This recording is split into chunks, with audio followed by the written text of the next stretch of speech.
Hi YouTube! Today I want to show you a brand new dual SIM phone from Fastcardtech.com. They call it the Xperia S LT26i, also known as the X26i phone. When you order it, it comes with a 5V USB wall charger, a European plug adapter, a micro USB cable, earphones,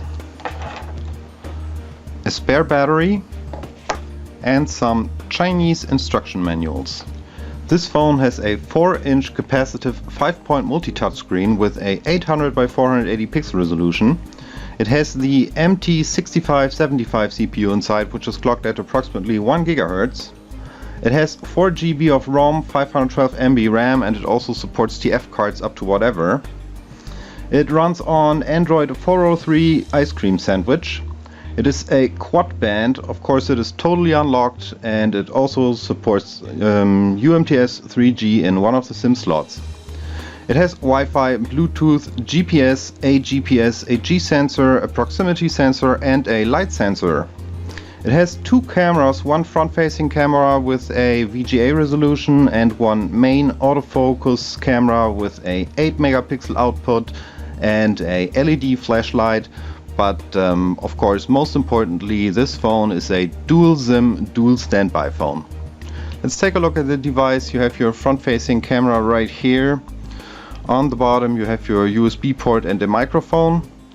On the right side you have a volume rocker and your on-off button. On the top you have a standard 3.5mm headphone jack. Nothing on the left. On the back you'll find some speakers there, your camera and your LED flashlight. And if I can open it up real quick, you can see this is where your 2 SIM cards go and your TF card goes right there. As you can see, I installed the SPB Shell 3D launcher, which is not included when you buy this phone. I only installed it for demonstration purposes. And of course I also installed some additional apps and games to show you how it performs. Have fun!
Hi YouTube, I got a brand new. When you order it, it comes with a 5-volt USB wall charger, a USB plug adapter,